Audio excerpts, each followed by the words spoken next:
마가복음 12장 1절에서 12절까지 나오는 포도원 농부 비유는 이스라엘 역사를 비유로 이야기한 것입니다. 더 정확하게 말하면 이스라엘의 불순종의 역사를 비유로 이야기한 것입니다. 한 사람이 포도원을 만들어 농부들에게 소작을 주고 타국으로 갔다고 합니다.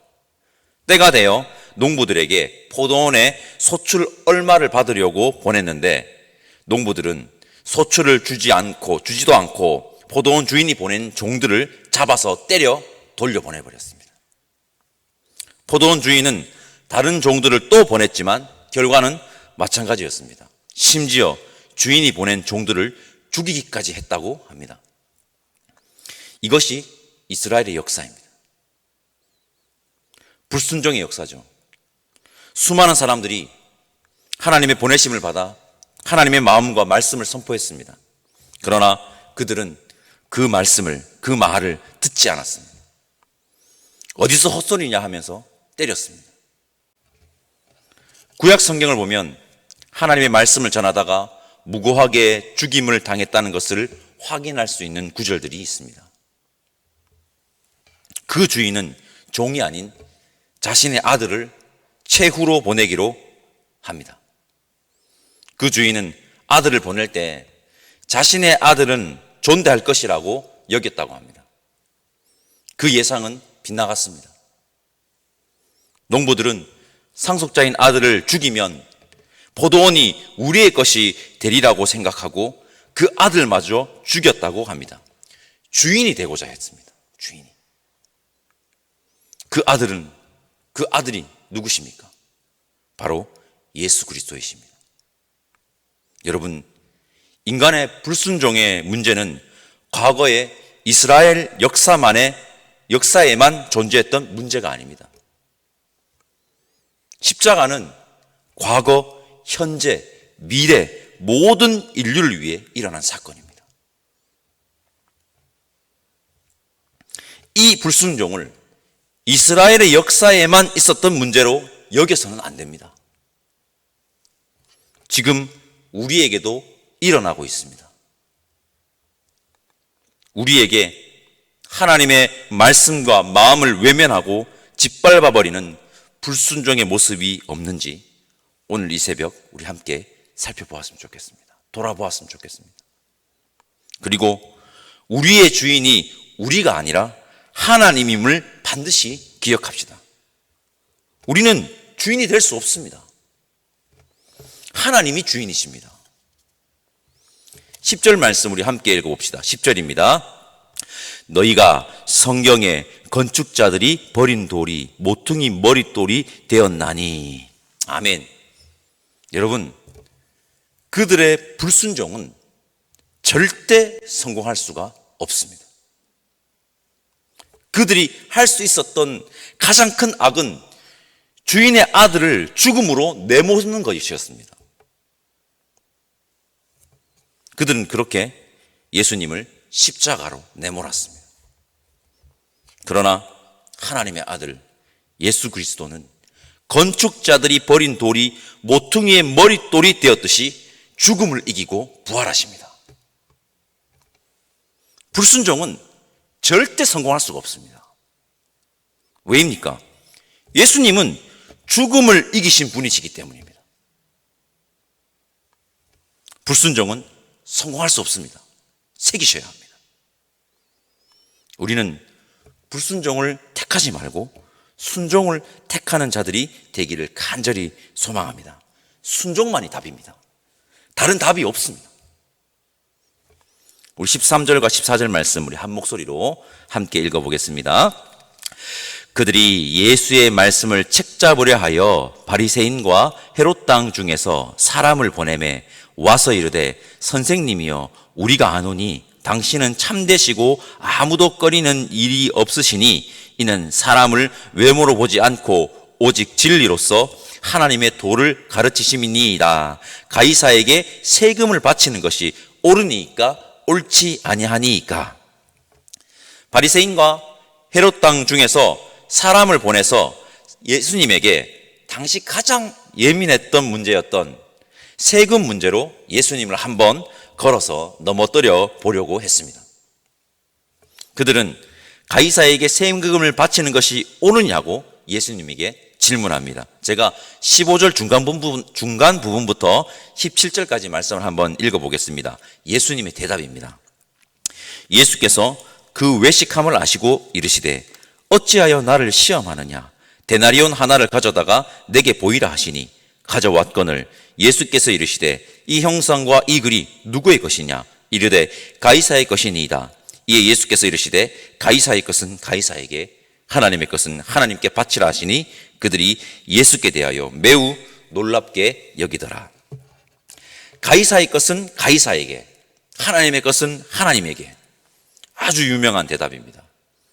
여기서 우리가 유심히 보아야 하는 부분이 있습니다. 마가복음 11장 말씀을 나눌 때 말씀드렸습니다.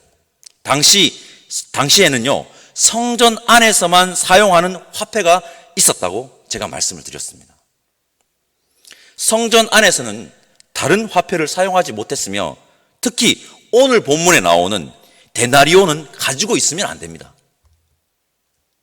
왜 데나리온을 가지고 있으면 안 되느냐? 오늘 본문에 나오죠. 데나리온에는요, 가이사, 로마 황제의 형상이 그려져 있기 때문입니다. 예수님이 데나리온을 가지고 오라고 하셨는데 성전 안에서 바리새인과 헤롯 당이 보낸 사람들이 데나리온을 가지고 옵니다. 성전 안에서는 데나리온을 가지고 있으면 안 됩니다. 그들이 성전에서 그들이 성전에서 데나리온을 가지고 있다. 이것은 자신들의 정체성을 들킨 것입니다. 들켜버린 겁니다. 자신들도 모르게. 그들은 하나님을 섬긴다는 거룩함으로 포장했지만 그들의 내면은 하나님의 섬김이 아닌 세상의 가치에 얽매여 있던 자들임을 자신들 스스로 드러낸 것입니다. 여러분, 우리는 하나님의 형상으로 지음받은 자들입니다. 우리는 하나님의 형상이 새겨져 있기에 하나님께 드려야 합니다. 세상의 가치에 얽매이지 않고 하나님의 가치로 살아야 합니다. 우리를 하나님께 드립시다. 29절에서 31절 말씀 함께 읽어보겠습니다. 서기관 중 한 사람이 예수님에게 모든 계명 중에 첫째가 무엇냐고 질문한 그 질문에 대한 예수님의 대답입니다. 29절에서 31절입니다. 예수께서 대답하시되 첫째는 이것이니 이스라엘아 들으라. 주 곧 우리 하나님은 유일한 주시라. 내 마음을 다하고 목숨을 다하고 뜻을 다하고 힘을 다하여 주 너의 하나님을 사랑하라 하신 것이요. 둘째는 이것이니 내 이웃을 내 자신과 같이 사랑하라 하신 것이라. 이보다 더 큰 계명이 없느니라. 아멘. 많이 들어서 아실 것입니다. 계명의 완벽한 요약입니다. 마태복음을 통해서 이 말씀을 나눌 때 강조한 것은 하나님 사랑과 이웃 사랑은 같다는 것입니다. 하나님 사랑이 이웃 사랑이고 이웃 사랑이 하나님 사랑입니다. 오늘 말씀을 통해 제가 주목한 것은요, 자신과 같이입니다. 자신과 같이. 이웃을 제대로 사랑하려면 자기 자신을 사랑할 수 있어야 한다는 것입니다. 자기 자신을. 이것이 안 되는 사람들이 많습니다. 자기 자신을 사랑하지 않고 이웃 사랑에만 열을 올리다가 번아웃 되어버립니다. 번아웃. 여러분, 우리는 하나님의 형상으로 지음받은 존귀한 자입니다. 여기에 앉아 함께 예배드리는 우리는 먼저 자기 자신을 존귀하게 여기고 사랑할 줄 아는 자들이 되시기를 바랍니다. 그런 사람이 이웃 사랑을 제대로 할 수 있다는 것을 잊지 맙시다. 여러분, 자기 자신을 사랑합시다.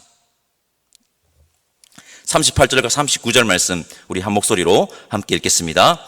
예수께서 가르치실 때에 이르시되 긴 옷을 입고 다니는 것과 시장에서 문안 받는 것과 회당의 높은 자리와 잔치의 윗자리를 원하는 서기관들을 삼가라. 아멘. 여러분, 높은 자리에 앉으려고 하지 마십시오.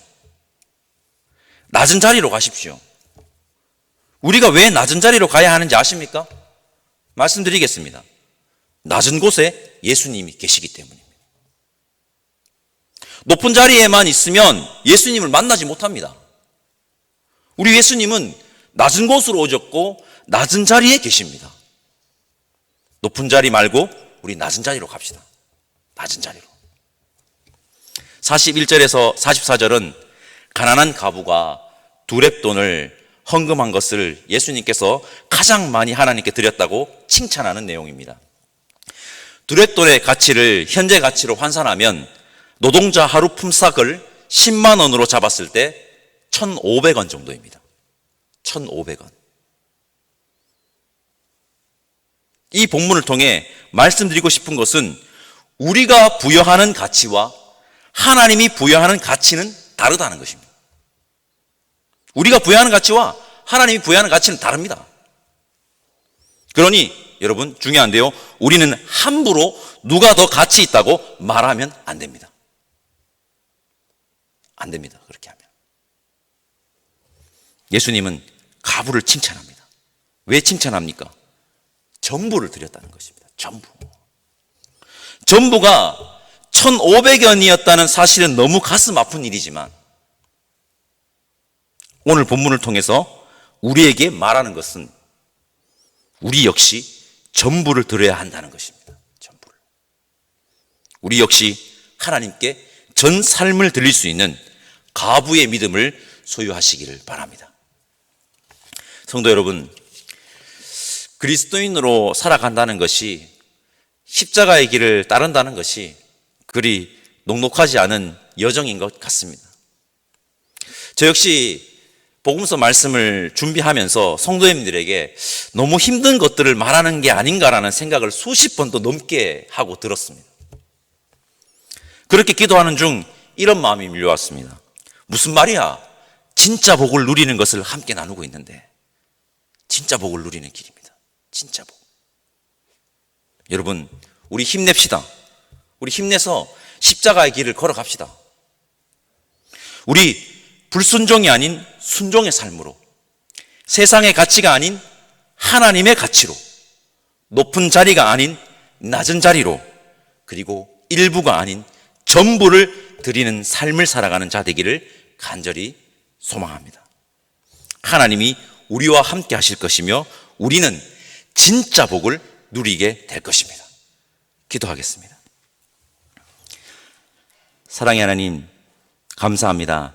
오늘도 말씀 앞에 우리를 서게 하시니 감사합니다. 불순종이 아닌 순종의 삶으로, 세상의 가치가 아닌 하나님의 가치로, 높은 자리가 아닌 낮은 자리로, 일부가 아닌 전부를 드리는 삶을 살아갈 수 있게 성령 하나님 인도하여 주옵소서.